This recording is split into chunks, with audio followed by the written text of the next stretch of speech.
प्रिय विद्यार्थियों सभी को नमस्कार। कैसे हैं आप सब? आई थिंक कि आप बहुत अच्छे होंगे। और सबसे पहले मैं ज्ञान दीक्षा क्लासेज के डिजिटल मंच पर आपका हार्दिक स्वागत अभिनंदन करता हूं। हम पढ़ रहे थे हमारा मैथमेटिक्स और मैथ्स के अंतर्गत हमने पढ़ा था प्रिय विद्यार्थियों क्लास 8 की मैथ्स। कौन सी? क्लास 8 की मैथ्स हम पढ़ रहे थे और उसमें से हमने प्रिय विद्यार्थियों क्या पढ़ा था? अध्याय जो दूसरा है, दूसरा अध्याय का मतलब होता है एक चर वाले रैखिक समीकरण, यानी उसका नाम है अध्याय 2। और अध्याय 2 जिसका नाम है एक चर वाले रैखिक समीकरण। ठीक है, एक चर वाले रैखिक समीकरण में एक चर वाले रैखिक समीकरण, ठीक है, एक चर वाले रैखिक समीकरण के अंतर्गत विद्यार्थियों हमने प्रश्नावली 2.1 पूरी पढ़ ली थी और 2.2 है वो चल रही थी। प्रश्नावली कौन सी चल रही थी? प्रश्नावली 2.2 के हमने लगभग 7 क्वेश्चन पिछली कक्षाओं में कर लिए थे और आज हम उससे आगे की चीजें पढ़ेंगे। मैंने कहा इस प्रश्नावली में सबसे ज्यादा आपको एक लैंग्वेज में क्वेश्चन दे रखा होगा। अकॉर्डिंग टू क्वेश्चन लैंग्वेज आपको रैखिक समीकरण बनाना होगा और रैखिक समीकरण में चर और अचर दो राशियां होगी। चर राशि का मान है आपको निकालना है और चर राशि को मान निकालने के बाद में जो क्वेश्चन में आपके जैसे दे रखा है उस हिसाब से आपका आंसर है वो आ जाएगा। ठीक है ना? यहाँ तक हमने चर्चा की थी प्रिय विद्यार्थी। तो 7वां क्वेश्चन हमने कर लिया था। 8वां क्वेश्चन प्रश्नावली 2.2 का वह है तीन लगातार पूर्णांक बढ़ते क्रम में लेकर उन्हें क्रमश 2, 3 से गुणा कर। क्वेश्चन नंबर 8 है प्रिय विद्यार्थियों। वह क्या कहता है देखिए, ध्यान दीजिए सारे बच्चे यहाँ बोर्ड पर ध्यान दीजिए और इस क्लास को ज्यादा से ज्यादा शेयर करें ताकि हम अधिक से अधिक बच्चों तक कम समय में पहुंच सके, क्योंकि ये फ्री क्लास है या निःशुल्क क्लास है, इसका लाभ हर एक बच्चे को मिलना चाहिए। ठीक है, 8वां क्वेश्चन प्रिय विद्यार्थियों आपका क्या कह रहा है? वो कह रहा है तीन लगातार पूर्णांक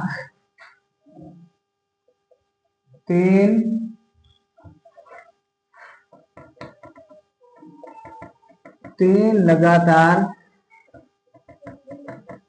पूर्णांक, ठीक है, तीन लगातार पूर्णांक को बढ़ते क्रम में, तीन लगातार पूर्णांक बढ़ते क्रम में, ठीक है, तीन लगातार पूर्णांक बढ़ते क्रम में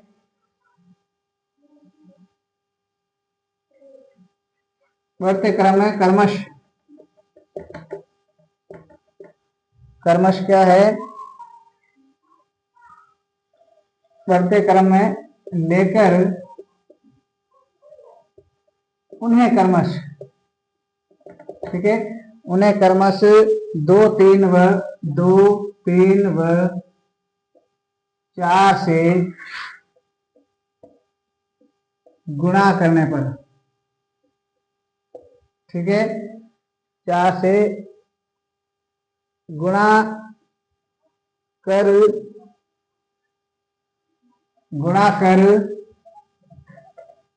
योग करने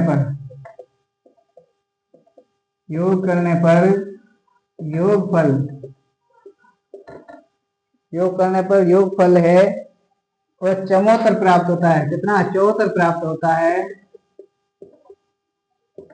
74 प्राप्त होता है। तो तीनों पूर्णांक ज्ञात कीजिए। ठीक है, होता है तो तीनों पूर्णांक ज्ञात कीजिए।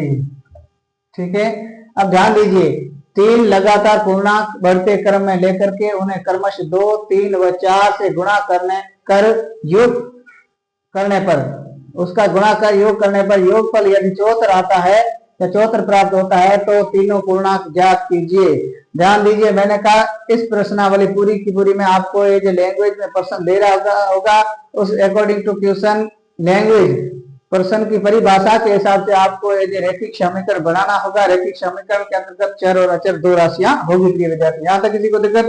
फिर चर राशि का हमें मान लाना है और चर राशि का मान यदि उत्तर भी हो सकता है। उसके अलावा आगे प्रश्न में जैसा दे रखा है उस हिसाब से हम आगे उसको सोल्व करेंगे तो आंसर है हमारा वो आ जाएगा। ठीक है, तो यहाँ 3 लगातार पूर्णांक बढ़ते क्रम में, ठीक है, लगातार कर्मिक कह रहा है, कर्मश है ना, लगातार 3 लगातार पूर्णांक बढ़ते क्रम में लेकर उन्हें क्रमश 2, 3 व 4 से गुणा कर योग करने पर, पहले गुणा करना है फिर उसका योग करना है, योग करने के बाद योगफल है वो आपको 74 प्राप्त होता है। तो तीनों पूर्णांक ज्ञात कीजिए। फिर ये विद्यार्थियों क्या तीनों पूर्णांक ज्ञात कीजिए। यहां तक कोई डाउट? अब आइए हम इस क्वेश्चन को हल करते हैं, कैसे होता है और क्या उत्तर आता है। ठीक है, अब सबसे पहले प्रिय विद्यार्थियों यही क्वेश्चन आपका, हाँ क्वेश्चन नंबर 8। ठीक है,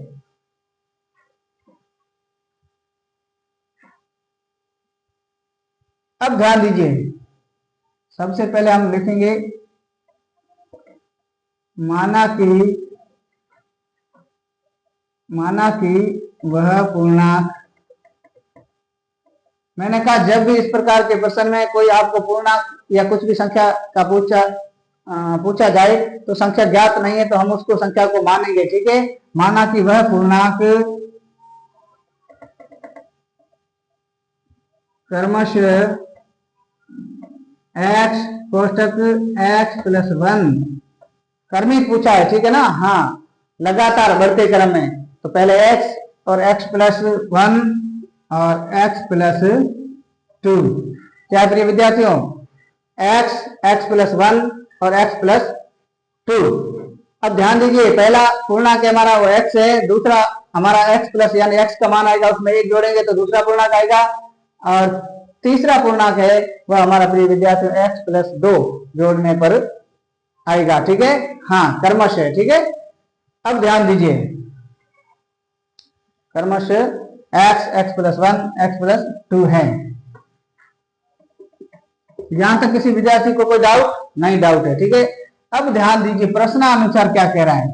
अब आपका जो प्रश्न है, प्रश्नानुसार क्या कह रहा है, प्रश्नानुसार कह रहा है कि 3 लगातार पूर्णांक बढ़ते क्रम में लेकर उन्हें क्रमश, 3 तो हमने ले लिया, अब यहां जमाएंगे तो x उन्हें क्रमश 2 यानी x को 2 से गुणा करना है, प्लस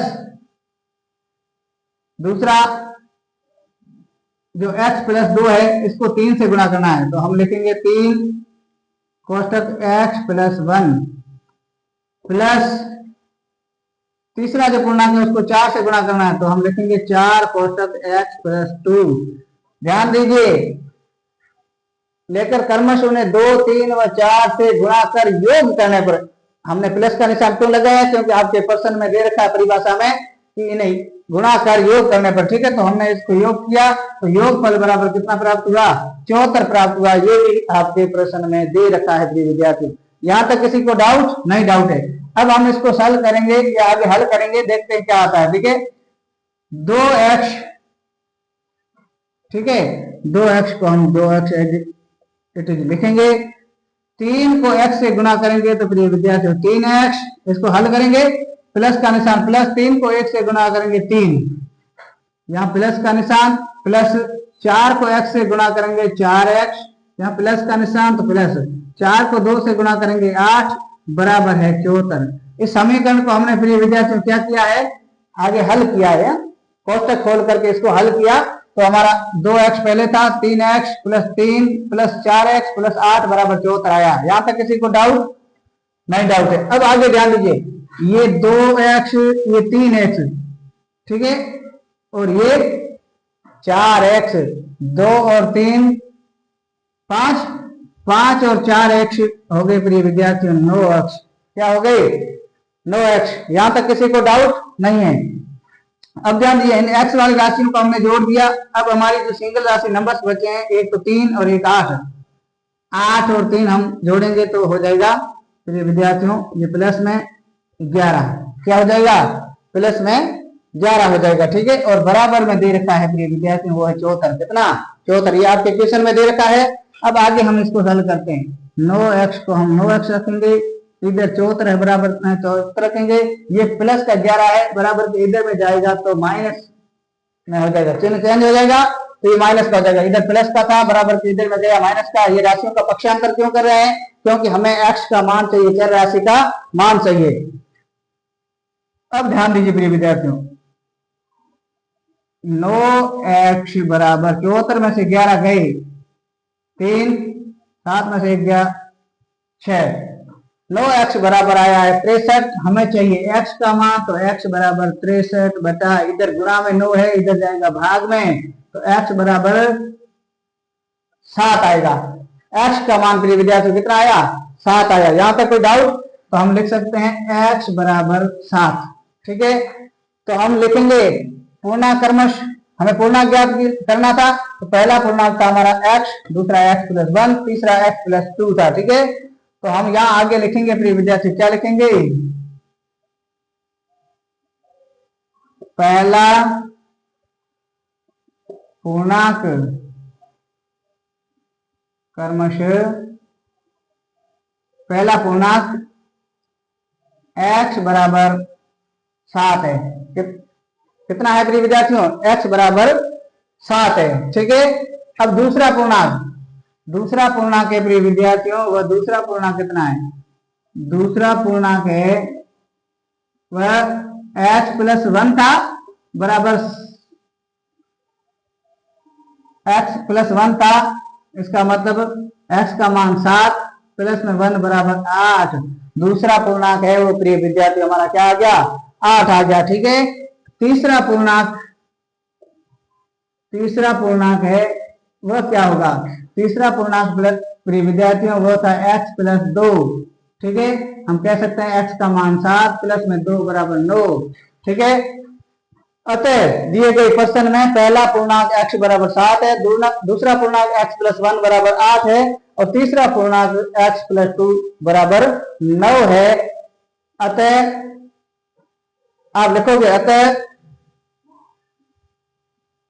पूर्णांक या अतः लगातार पूर्णांक बढ़ते क्रम में, ठीक है ना, लगातार बढ़ते क्रम में प्राप्त पूर्णांक 7, 8 व 9 है, ये ध्यान रखना।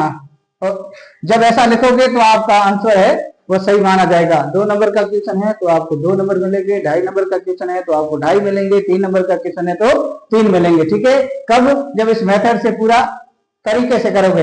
इस तरीके से आप करोगे तो निश्चित रूप से आपके कहीं भी गलती होने की संभावना नहीं है। यहां तक किसी विद्यार्थी को डाउट? दूसरा देख लो, प्रश्न में जो दे रखा था उस हिसाब से हमने पहला माना, पूर्णांक हमें ज्ञात नहीं है, तीनों पूर्णांक के बारे में पूछ रहा है, माना कि वह पूर्णांक क्रमश पहला x है, दूसरा x प्लस 1 है, तीसरा x प्लस 2 है। x प्लस 1 और x प्लस 2 क्यों लिया? क्योंकि बढ़ते क्रम में लगातार, हाँ 3 लगातार है, ध्यान रखना ये शब्द है ना, इसकी वजह से हमने x और x प्लस 1 और x प्लस 2 लिया है। ठीक है, तो यह मान लिया x प्लस 1 x प्लस 2। यहां तक कोई डाउट? आगे अब प्रश्नानुसार प्रश्न कह रहा है कि पहले क्रम पूर्णांक को 2 से, दूसरे को 3 से, तीसरे को 4 से गुणा करने पर योगफल चमोत्तर प्राप्त होता है। तो पहला 2x plus 3 कोष्टक x plus 1 plus 4 कोष्टक x plus 2 बराबर 74 है। ये आपका प्रश्न में दे रखा है, हमने इसको सॉल्व किया, 2 का x का 2x रखा, इस 3 को इस x से गुणा किया 3x, इस 3 को 1 से गुणा किया प्लस 3, प्लस का निशान प्लस, इस 4 को x से गुणा किया 4x, इस 4 को 2 से गुणा किया 4 दूनी 8 बराबर 74 है। ठीक है, निशान जो बीच में है प्लस का प्लस में, माइनस का माइनस के, 3x 2x plus 3x 5x, 5x plus 4x 9x, हमने x को जोड़ दिया, पीछे बचे अंक एक 3 है, एक 8, 8 और 3 11 होते हैं, प्लस का निशान बीच में प्लस, तो बराबर 74 है। ठीक है, ये आपके समीकरण में था। अब 9x बराबर 74, ये इधर प्लस में 11 थे, बराबर के इधर में जाएंगे माइनस के हो जाएंगे, 9x बराबर 74 में से 11 घटाएंगे पीछे 63, x बराबर 63 बटा 9 बराबर 7, x बराबर 7, यानी हमारा पहला पूर्णांक है वह x बराबर 7 आ गया है। अब दूसरा पूर्णांक है प्रिय विद्यार्थियों वह क्या है? दूसरा पूर्णांक x प्लस 1 था, तो दूसरा पूर्णांक है x प्लस 1 का मतलब 7 प्लस 1 बराबर 8। तीसरा पूर्णांक है प्रिय विद्यार्थियों वह x प्लस 2 बराबर कितना जगह? x प्लस 2 बराबर 7 प्लस 2 बराबर 9 हो जाएगा। यही आपका क्या है? आंसर है। अतः आप लिखोगे, अतः दिए गए लगातार 3 पूर्णांक क्रमश 7, 8 व 9 है। यहाँ तक किसी विद्यार्थी को कोई डाउट हो तो मुझे बताएं। कोई डाउट नहीं, आगे चलते हैं। ठीक है, हाँ, डाउट रखना भी नहीं है। ध्यान रखना, आपकी जो क्वेश्चन की लैंग्वेज कह रही है, लैंग्वेज के हिसाब से आप समीकरण बनाओगे और समीकरण आपका सही बन गया तो आंसर तो आना ही है। हल करने में कोई ज्यादा दिक्कत नहीं है, मगर समीकरण है वो आपका सही बनना चाहिए। समीकरण में कहीं गड़बड़ हो गई तो उसका आंसर है वो गलत आएगा, ध्यान रखना। ठीक है, हाँ। अब क्वेश्चन नंबर आपका 9 कह रहा है, क्वेश्चन नंबर 9 है वो आपका क्या कह रहा है प्रिय विद्यार्थियों? कह रहा है राहुल और अरुण की वर्तमान आयु अनुपात। ठीक है, यहाँ वर्तमान आयु अनुपात देकर के 4 वर्ष बाद उनकी आयु का योग 56 वर्ष हो जाएगा, तो उनकी आयु, वर्तमान आयु क्या है ज्ञात करनी, ध्यान रखना। ठीक है, सबसे पहले दे रखा है दिया हुआ है। ठीक है,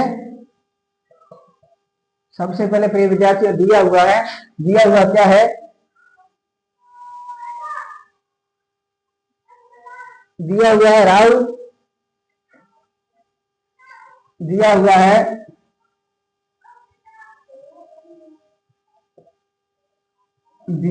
राहुल की वर्तमान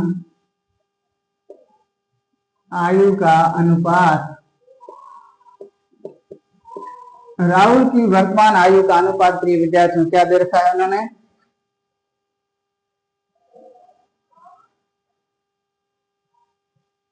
5। क्या दे रखा है? 5।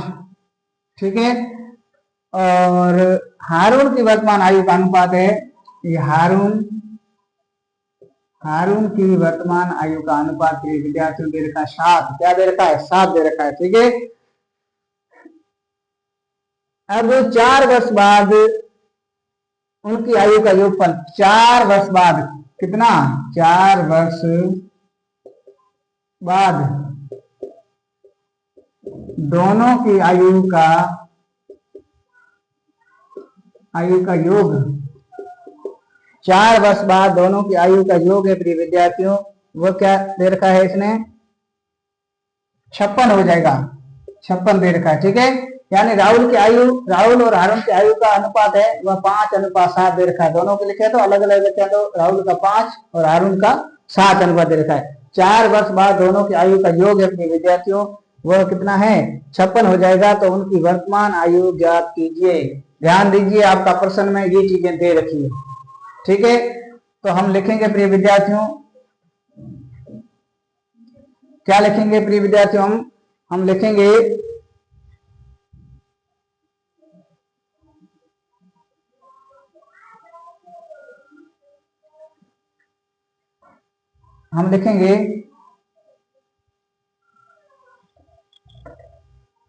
माना कि हमें ज्ञात नहीं है। मैंने कहा जब भी कोई राशि के बारे में पूछा जाए, किसी राशि के बारे में, और राशि आपको ज्ञात नहीं है, तो वो राशि आपको एक चर राशि मानना पड़ेगा। चाहे XYZ मानो, चाहे TPQ कुछ भी मानो। ठीक है, लेकिन चर राशि है वो आपको माननी पड़ेगी। ठीक है, तो ध्यान दीजिए। यहां तक कोई डाउट? अब आगे देखिए, माना कि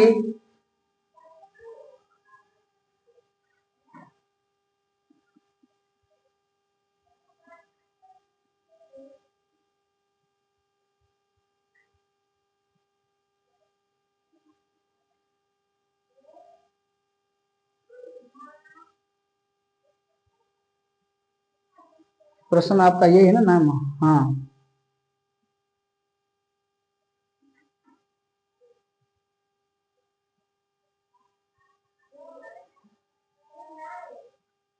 ठीक है, हाँ, प्रश्न यही है। माना कि राहुल व हारून की वर्तमान आयु बराबर 5:7 है। ठीक है, इसका अनुपात दे रखा है, हम इसके गुणा में x मानते हैं। ठीक है, तो राहुल की हो जाएगी 5x और हारून की हो जाएगी 7x। यहां तक कोई दिक्कत? नहीं दिक्कत है, ठीक है। अब ध्यान दीजिए प्रश्न अनुसार क्या कह रहा है, आपका जो प्रश्न है, ये प्रश्न कह रहा है उस हिसाब से समीकरण क्या बनेगा। ये तो दी हुई चीजें थी, ये हमने मान ली, और उसके बाद में प्रश्न आपका क्या कह रहा है, प्रश्न कह रहा है कि राहुल और हारून की वर्तमान आयु का अनुपात 5:7x है, ठीक है। तो हम 5x + 7x, ठीक है प्रिय विद्यार्थियों, प्लस कितने वर्षों बाद, 4 वर्ष बाद, ठीक है। राहुल और हारून की आयु का अनुपात 5:7 दे रखा है, 4 वर्ष बाद दोनों की आयु का योग है, तो 4 वर्ष बाद 4 हमने जोड़ दिए और दोनों की आयु का योग कर दिया, तो बराबर में 56 है, ये आपके क्वेश्चन में दे रखा है, ठीक है। यहां तक कोई डाउट नहीं? डाउट। अब ध्यान दीजिए,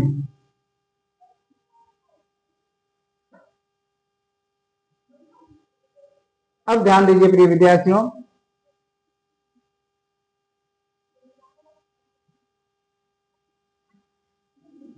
इस समीकरण को जब हम हल करेंगे तो 5x + 7x, 5x + 7x कितना हो जाएगा प्रिय विद्यार्थियों, 7 और 5 12x प्लस का 4 बराबर 56, यही है। अब ध्यान दीजिए, बराबर हमें चाहिए x का मान, तो ये 12x बराबर ये 56 का 56 रहने देंगे, 4 इधर के प्लस में है, इधर जाएंगे माइनस में हो जाएंगे, तो बराबर में 12x बराबर 56 में से 4 गए पीछे, कितना बचेगा प्रिय विद्यार्थियों, कितना होगा प्रिय विद्यार्थियों, बताइए। x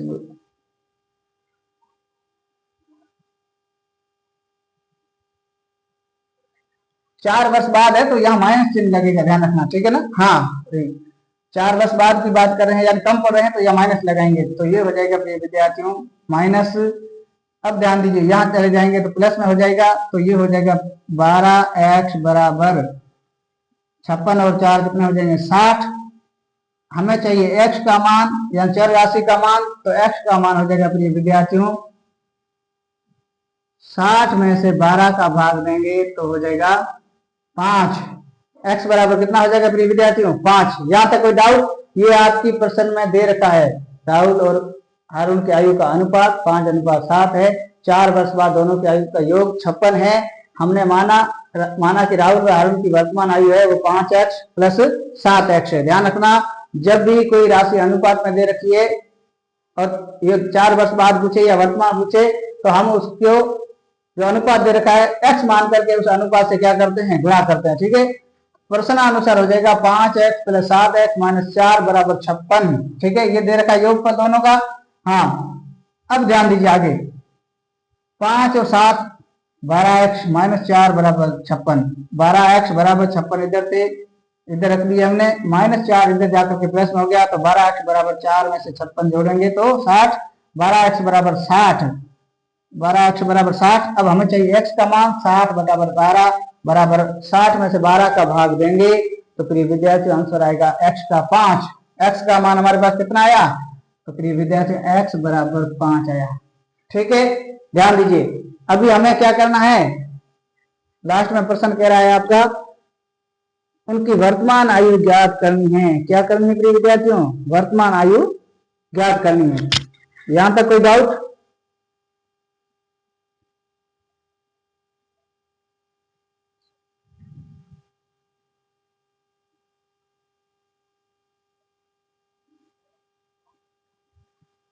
यहां तक कोई डाउट प्रिय विद्यार्थियों?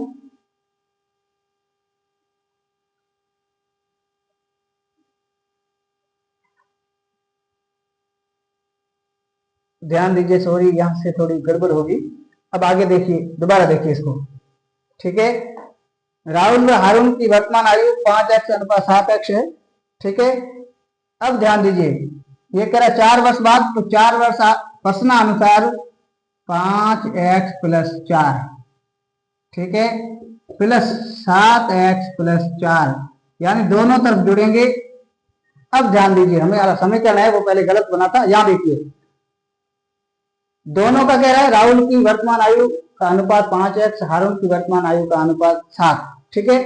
4 वर्ष बाद दोनों की आयु का योग है 56 हो जाता है। तो हमने माना राहुल व हारून की वर्तमान आयु का अनुपात 5x अनुपात 7x है। ठीक है, अब 5x यानी हारून की या राहुल की आयु के साथ भी 4 जुड़ेंगे, क्योंकि 4 वर्ष बाद बता रहा है, और हारून की आयु है उसके साथ भी 4 वर्ष बाद बता रहा है, तो दोनों में 4 4 जुड़ेंगे। ठीक है, अब हमारा जो प्रश्न है बराबर 5x plus 4 plus 7x plus 4 बराबर 56। यहां तक किसी विद्यार्थी को कोई डाउट? अब आगे देखिए, आगे ध्यान दीजिए। 5x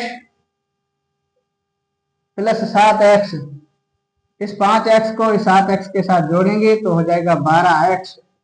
यहां तक कोई डाउट? पीछे बचा ये 4, तो प्लस का प्लस 4 प्लस 4 जोड़ेंगे तो 8 बराबर हो जाएगा 56। यहां तक कोई डाउट? अब ध्यान दीजिए, 12x प्लस 8 बराबर 56 है, हमें चाहिए इस x का मान, तो 12x बराबर 56, इधर माइनस का होगा 8, ये प्लस का है उधर जाएगा माइनस में। अब ध्यान दीजिए, हमें 12x का मान है वो आया 56 में से 8 घटाएंगे पीछे 48। ठीक है, अब हमें चाहिए x का मान, तो x बराबर 48/12, तो x बराबर हमारे पास निकल करके आया वो कितना है? 4 है। ठीक है, अभी तक x का मान है वो हमारे पास 4 आया, ना कि वर्तमान आयु। वर्तमान आयु माना कि राहुल व हारून की वर्तमान आयु कितनी मानी हमने? 5x और 7x। अब ध्यान दीजिए, यहां तक किसी को कोई डाउट? नहीं डाउट है।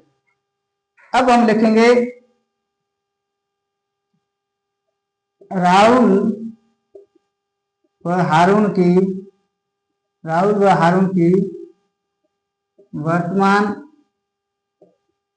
आयु क्रमशः 5x अनुपात 7x थी। ठीक है, अब ध्यान दीजिए, यानी राहुल का जो अनुपात था वो 5x था, हारून का था वो 7x था। अब राहुल की वर्तमान आयु कितनी है? 5x है, 5x का हमारा मान आया 4 बराबर 20 वर्ष। ध्यान रखिए। ठीक है, हमारा जो x का मान आया है उस x के मान को यहाँ वापिस जो मानी थी आयु उसके साथ में रखना है, ध्यान रखना। तो अनुपात था 5x, तो x का मान हमारे पास आया 4, 5 इंटू 4 बराबर 20। राहुल की आयु है अपने विद्यार्थियों वह है 20 वर्ष, और हारून की जो आयु है, हारून की आयु बराबर 7x थी, तो हम कह सकते हैं 7 गुणा 4 बराबर 28 वर्ष। ठीक है, हारून की जो आयु है निकल करके आई है मेरे विद्यार्थी, वह कितनी आई है हमारे सामने? 28 वर्ष। अब ये प्रश्न आपका कह रहा है 4 वर्ष बाद उनकी वर्तमान आयु ज्ञात कीजिए। ठीक है, 4 वर्ष बाद दोनों की जो वर्तमान आयु है वह कितनी है प्रिय विद्यार्थियों? वह कितनी है? तो 20 और 28, 20 प्लस 28 बराबर 48 वर्ष। यानी 4 वर्ष बाद राहुल और हारून की आयु का जो योग है वह 48 वर्ष है, हारून की आयु 28 वर्ष है, और राहुल की आयु है वो 20 वर्ष है। यहां तक किसी को डाउट? ये आपके प्रश्न में दे रखा है, ये हमने x मान करके इसको समीकरण बनाया। समीकरण बनाने के बाद में यहाँ हल किया तो हमारा जो आंसर x का मान 4 निकल कर आया। x का मान 4 वापिस जो हमने अनुपात में मानी थी x, उसके संदर्भ में या उसके गुणा में रखा, तो 7x 5x। ठीक है, यानी 5x अनुपात 7x, 5x की जगह x का मान रखो तो 20 हो गया। यानी राहुल की आयु 20 वर्ष, हारून की आयु है 7 गुणा x बराबर 7 गुणा 4 बराबर 28 वर्ष आ गई। इन दोनों की आयु का योग है अपने विद्यार्थियों को कितना आया? 48 वर्ष। अब आपके क्वेश्चन में योग पूछा है तो 48 वर्ष है, प्रत्येक की आयु पूछिए तो क्रमशः 20 वर्ष और 28 वर्ष है। यहां तक किसी को डाउट? आगे ध्यान दें, मैथ्स में समीकरण नहीं बना, अभी जैसे समीकरण बिगड़ गया था तो आंसर गलत आ गया। ठीक है ना? हाँ, समीकरण नहीं बना सही तो देख लेना, आंसर कभी भी सही आना संभव नहीं है। यहां तक कोई डाउट? अब ध्यान दीजिए प्रिय विद्यार्थियों,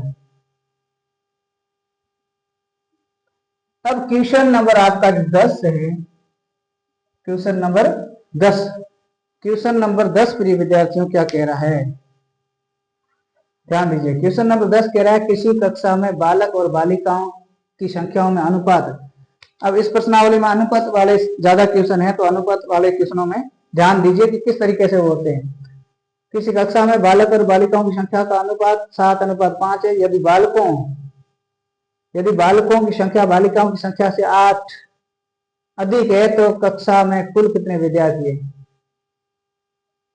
ठीक है, कक्षा में कुल कितने विद्यार्थी हैं। अब ध्यान दीजिए प्रिय विद्यार्थियों,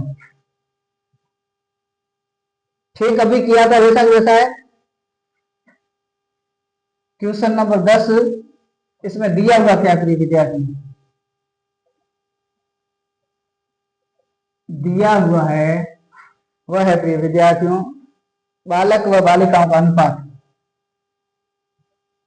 बालक व बालिकाओं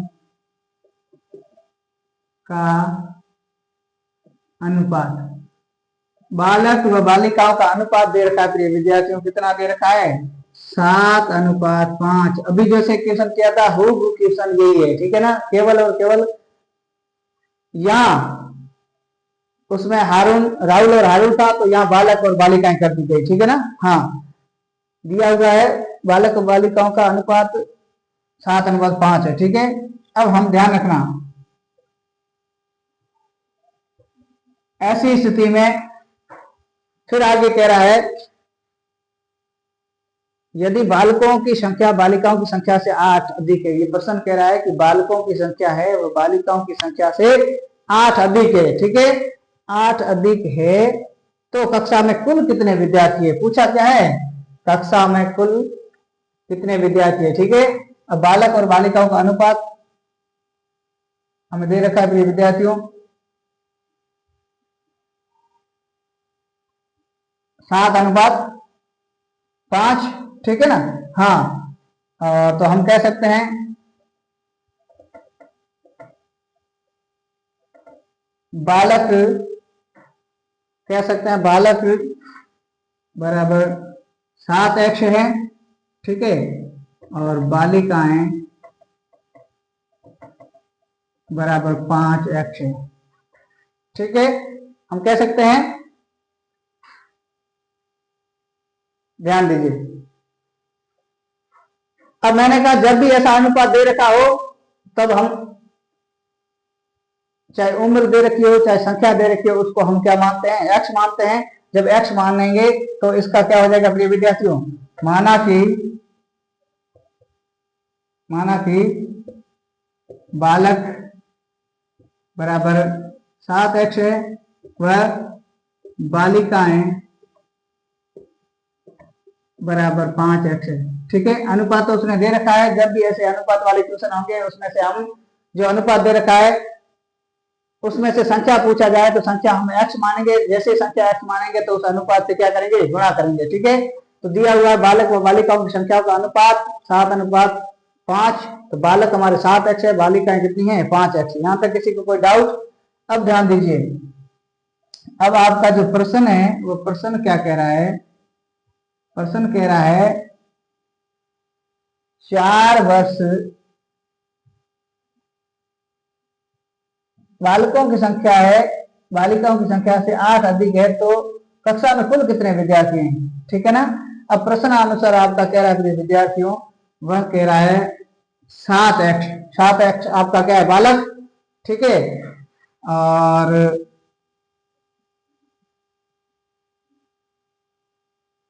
बराबर 7x बराबर 5x + 8। ध्यान रखना ये आपका अनुपात दे रखा है, ठीक है ना।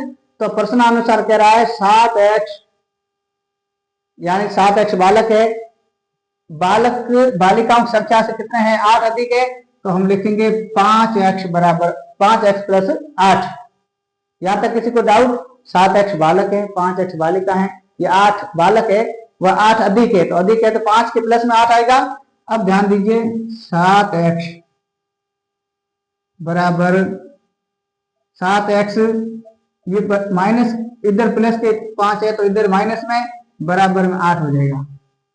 हमें एक सरल समीकरण बनाना है, ये सरल समीकरण नहीं है, तो चर और अचर राशियां अलग अलग है। हम चर राशि के जो गुणा वाली राशियां हैं ये सारी सारी एक तरफ लाएंगे और अचर राशि एक तरफ ले जाएंगे, ठीक है ना। तो 7x माइनस 5x बराबर 8।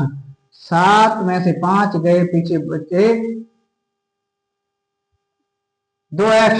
2x बराबर 8। यहां तक कोई डाउट? अब हमें चाहिए x का मान, x बराबर 8 बटा 2, तो हो जाएगा x बराबर 4। x का मान हमारे पास प्रिय विद्यार्थी निकल करके कितना आया? 4 आया। अब हमारे बालकों की संख्या, ठीक है, बालकों की संख्याओं का अनुपात दे रखा था 7:5, तो बालक और बालकों की संख्या क्या है? तो बालक की संख्या है वह थी 7x, ठीक है। अब हमारा 7 तो 7 रहने देंगे, x का मान हमारे पास आया 4, गुणा करेंगे तो 28। बालकों की संख्या हमारी कितनी है प्रिय विद्यार्थियों? 28 है, ध्यान दीजिए। तो बालिकाओं की संख्या थी, बालिकाओं की संख्या प्रिय विद्यार्थियों वह थी 5x, ठीक है। 5x थी, बराबर में 5 की जगह 5 लिखेंगे, x की जगह मान रखेंगे इसका 4, हो जाएगा 5 का 20 बालिकाओं की संख्या प्रिय विद्यार्थी क्या है? 20 बालिकाएं, ठीक है। अब क्वेश्चन आपका कह रहा है कि कक्षा में कुल कितने विद्यार्थी है? तो कक्षा में कुल विद्यार्थी